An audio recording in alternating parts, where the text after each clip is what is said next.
My name is Daniel Naranjo, and the presentation that I chose to do is on the San Diego Padres.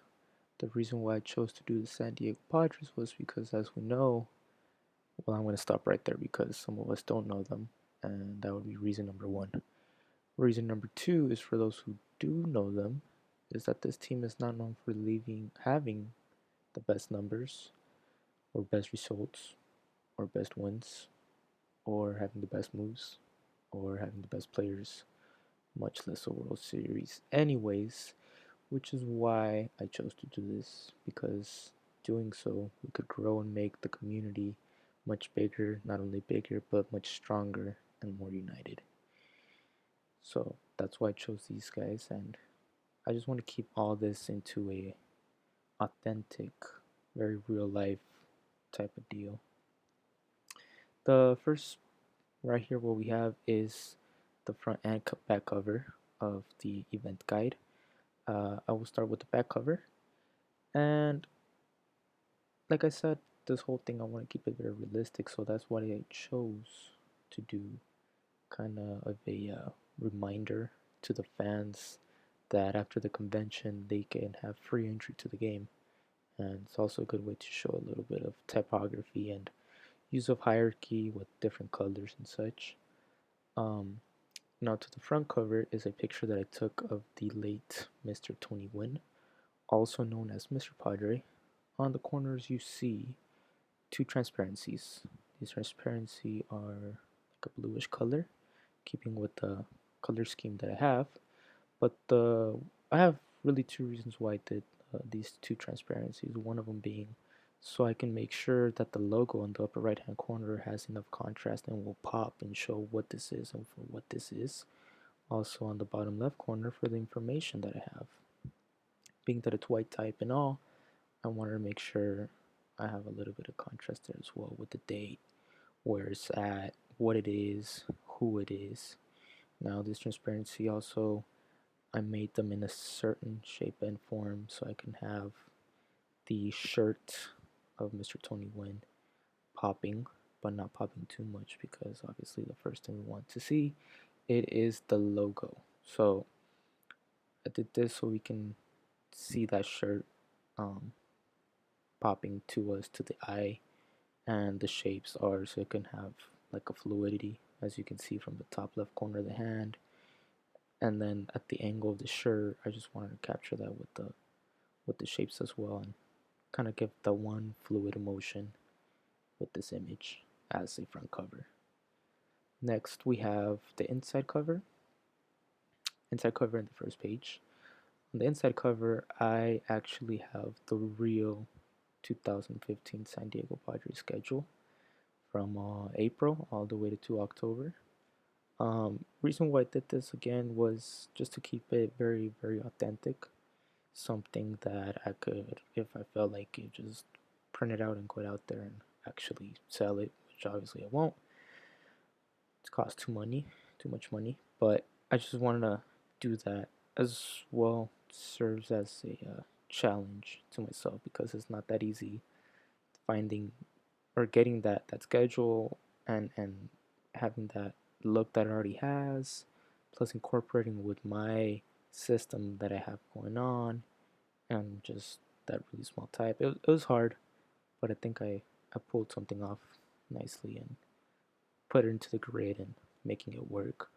On the right hand side, which is the first page, I have the page that you can see that it's a call out, you could say, just attention grabber, letting us know that there's a special appearance. Mark Sweeney, a former Padre, very well known. He is retired now, but he is now uh, he's going to be a special guest, and I really wanted to pop that in there. As you can see as well, we have like a very faint dotted pattern. This dotted pattern, I wanted to add that in there because, well, for me, I played baseball, and I know baseball, the last thing it is, it's clean, it's nice and easy.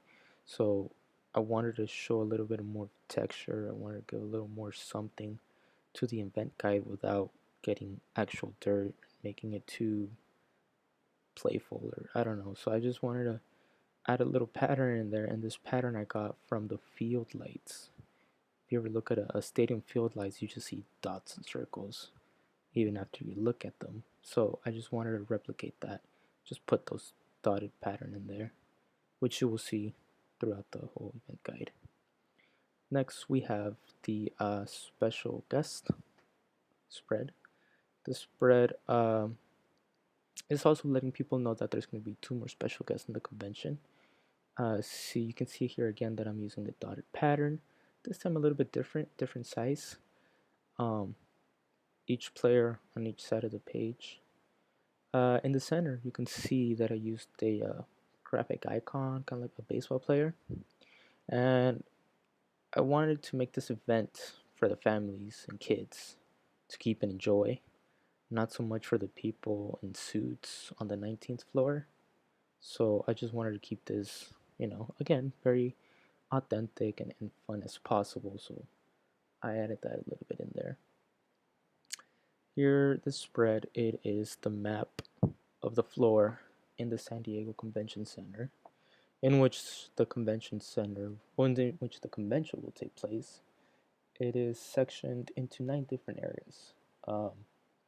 Chose 9 different areas because, well, as some of us know, in baseball, when you go out the field and take defense, there's 9 different players out there. So I just wanted to work that 9 in there somehow. Um, each each section is marked with a letter. On the right, you can see that each section is explained and what is happening in that section. Between sections A through G, I put 2 lines showing that the team's photos and history of each section for those years. In those years is in the section, each section, team photo history. Um, a brief little note: each section is not divided by even numbers of years or specific little thing that you can catch. It's not a pattern. It's really based off the uniforms that were used. Each time a uniform was changed, it's a new section, and that's what I'm basing it off on, because a lot of people connect more with a baseball uniform or a team, but I'm not about to do, you know, 30 some, 40 some different sections. So I figured another way would be the team colors, the uniform colors, and that's what I did here. Uh, this next spread, I chose to do kind of like a call out to the fans to join our social media pages. I wanted something very simple, yet also an eye grabber, just attention. And I figured what better way to put a simple baseball figure hitting the icons of the social media out of the park. With briefly at the bottom, just follow us. And I don't know, I like this spread a lot. Very simple, has a lot to say, and a lot of people, especially with today's technology and stuff, will comprehend very quickly all everywhere that they could follow us and be in contact with us. Capitalizing on the fact that I just did that little spread for them to follow our social media pages, I decided to do a photo contest. This photo contest spread, I wanted something just also again simple, but with a little bit more information, not as simple as the previous spread. So what I did, I had a very brief description of what's going to happen, what could happen, what could you get at the bottom that says, and just some samples of the last year entries, you know. Next, we have the timelines. Here, the timelines, I like I said before, I wanted to get the community together, make the community stronger, you know. Um, so what I figured, what better way than to do so with a little bit of history. Not so much history, because, for example, me, I'm not a reader, so I'm not about to sit there and just read everything about the Padres. But I figured a little bit of tip or a little bit of knowledge here and there, designed in a very easy way to read. It could be very cool, especially for the kids and And for parents, some parents like to show off. So with this spread, started off in the 1960s because, well, the Padres started in 1968, and doing so, that's why I put the Rise of the Mighty. Um, as you can see, we have a line that starts around the middle of the page, left hand side, and goes off the page. This line you will see throughout all the timelines. Just kind of like a very literal way. It's a timeline, but at the same time, something to follow. And reason again why I chose lines like in the map. I chose lines because it reminds me of baseball fields. There's a lot of lines in the baseball field.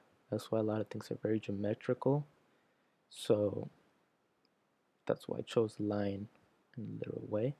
Also, this image took and put this image because 1960s very early age, so monochrome picture. The SD logo looked very nice in there.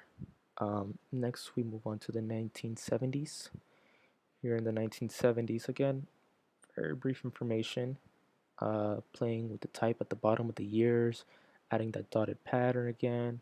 We have the line coming in from the top of the page, leaving at the bottom of the page, and I decided to put the friar, uh, breaking up the pattern of the spreads. One page here, one page there, big spread here. So I figured, let's go ahead and break that off a little bit, put a big picture of the friar, get the fans pumped and everything.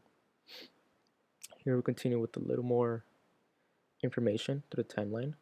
Again, a very different spread, all information, big number, and an icon.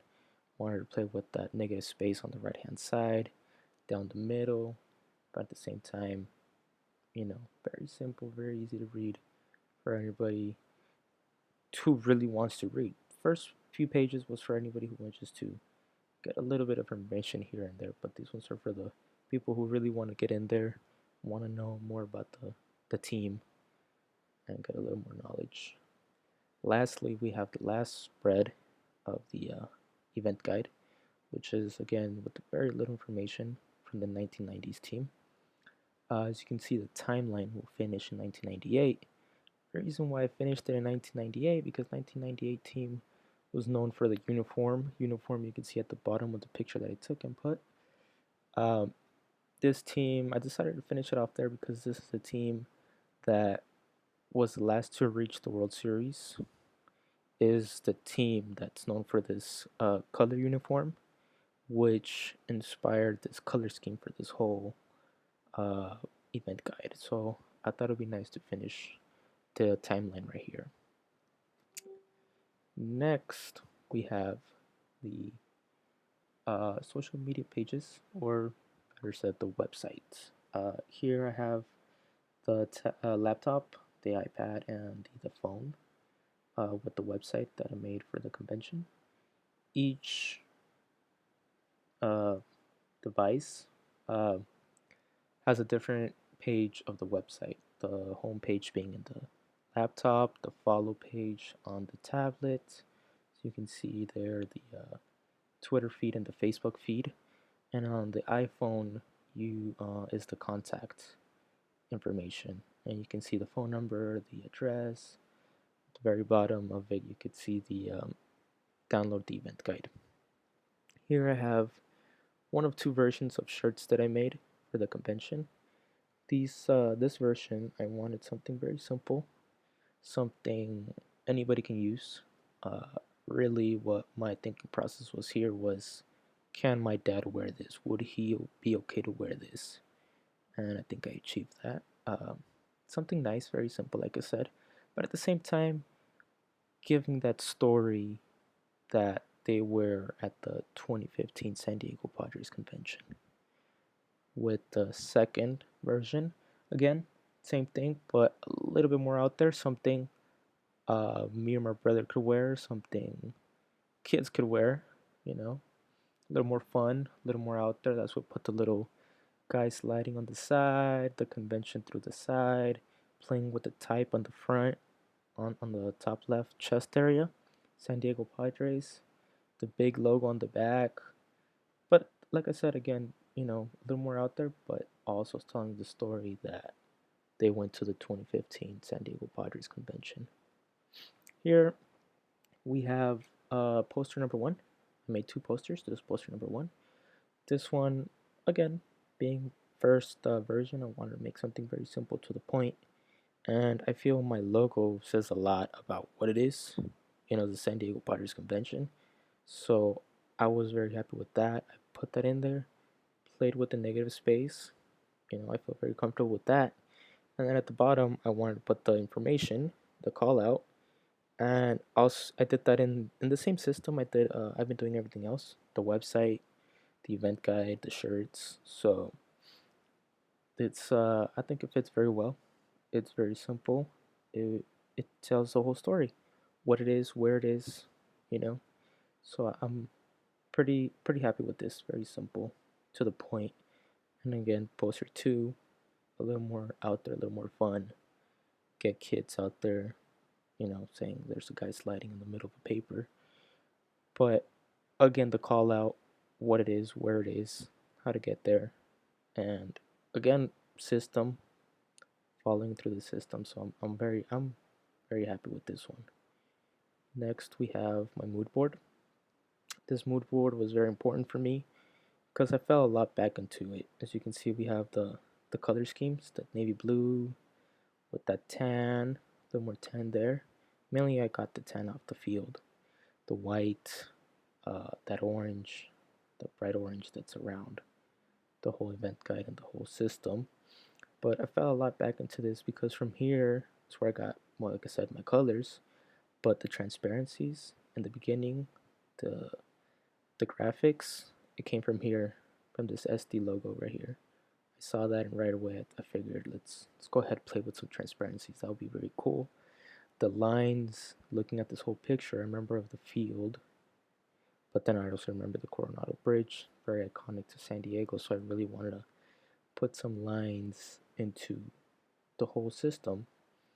And the lights dotted pattern came from right here when looking at the orange colors. But I guess the most important thing for me was this picture right here, which was Tony Gwynn and Tony Gwynn Jr. hugging at Petco Park. This just kept reminding me that I should just stay away as far as possible from the classic, very corporate looking thing we do here at the academy. So I I'm very used to doing a lot of corporate things. Was what I got comfortable doing here at the academy. So I really wanted to challenge myself this time by doing a little something more fun, not so something that we do very often. And this image right here just kept reminding me just stay away from that. So this mood board, very important to everything right here. The logo development, uh, just showing my thinking process and how bad sketches are. But this is the logo that turned out to be the winner. Um, Here we got the Friar. Uh, San Diego is very well known for the emblem, just an SD. So I just wanted SD with the convention, but it really wasn't working out, and there was nothing better than this guy right here. Here we have the digital logo development. My five last guys that I ended up going for the race, and the winner was at the very end. This guy right here. Very simple, very close to the actual logo today in real life, but I switched it up because I I wanted people to know it's the San Diego Padres, but I also wanted people to know that's the San Diego Padres, but it's not. So that's why I changed the color scheme a bit, put convention at the bottom, keeping everything very similar yet very apart at the same time to show similarities yet a difference in there. Here's my colors that I used. Five different colors: the navy blue, that orange, the pop color, white, that's sandy tan color, and gray to neutralize everything. Typeface that I used for everything was Helvetica Neue condensed. Um, I went with this because it's a sans serif, very simple, which what I want to do, but at the same time, I felt I could have a lot of fun with this, which I did. And I chose condensed because to me, it just says sports. To me, it just says that typeface in the back of a jersey with somebody's last name. So I really wanted to keep that, sport jersey fun feel throughout the whole thing, and I think I accomplished that, and that's about does it. So thank you very much.